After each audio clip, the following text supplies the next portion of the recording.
Hello everyone, कैसे हैं आप सब लोग। उम्मीद है अच्छे होंगे।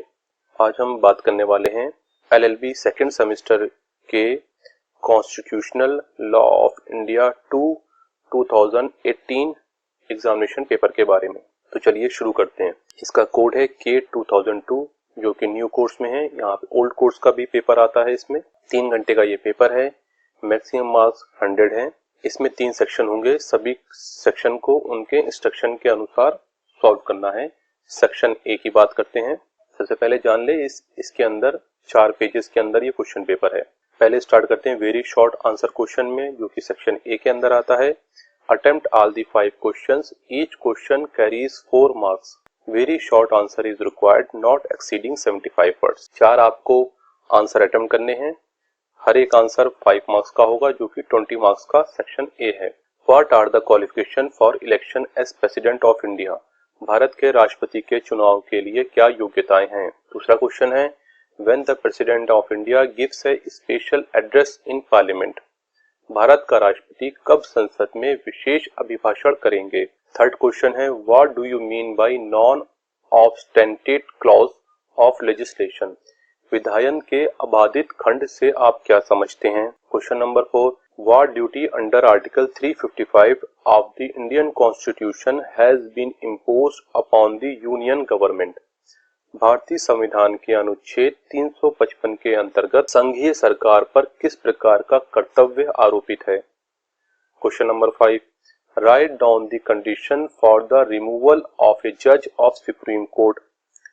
उच्चतम न्यायालय के न्यायाधीश को उनके पद से हटाए जाने के लिए अनिवार्य शर्तों को लिखिए। सेक्शन बी खंड बा शॉर्ट आंसर क्वेश्चंस लघु उत्तरीय। पहले शॉर्ट थे, अब थोड़ा शॉर्ट आंसर हो गए।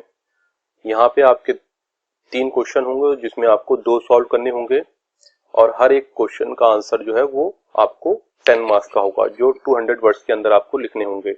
Attempt any 2 questions out of the following 3 questions, each question carries 10 marks.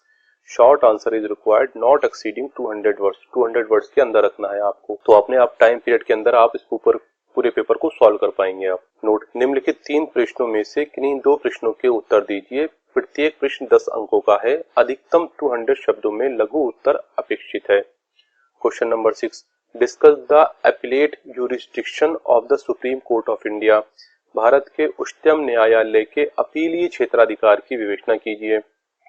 Question number 7 Explain the power of the President of India as preserved under the Constitution of India. Bharat के संविधान में विहित भारत के राष्ट्रपति की शक्तियों का वर्णन कीजिए। Question number 8 An analysis of the provision of the Constitution of India makes it clear that the Prime Minister is the real executive head. Do you agree? भारतीय संविधान के प्रावधानों के विश्लेषण से यह स्पष्ट होता है कि प्रधानमंत्री ही वास्तविक कार्यपालिका प्रमुख है। क्या आप सहमत हैं। अब हम बढ़ते हैं सेक्शन सी की तरफ। खंड सा डिटेल्ड आंसर क्वेश्चन, विस्तृत उत्तरी प्रश्न। Note, attempt any 3 question out of the following 5 question, each question carries 20 marks. Answer is required in detail. Section C के अंदर 5 क्वेश्चन हैं जिसमें से आपको 3 क्वेश्चन करने हैं। हर एक क्वेश्चन जो है वो 20 मार्क्स का है और आपको ये डिटेल में इसका आंसर लिखना है। तो चलिए शुरू करते हैं। Question number 9 To what extent the Parliament can amend the Constitution under Article 368 of the Constitution of India? Discuss refer to decided cases. भारतीय संविधान के अनुच्छेद 368 के अंतर्गत संसद संविधान संशोधन किस सीमा तक जा कर सकती है।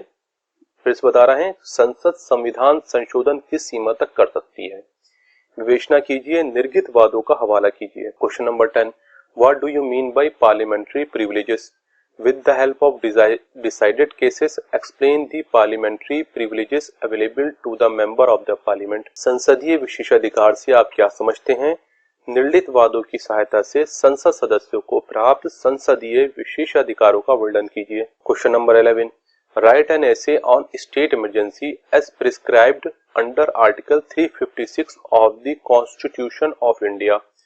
Refer to decided cases. भारतीय संविधान के अनुच्छेद 356 के विहित राज्य आपातकाल पर एक लेख लिखिए।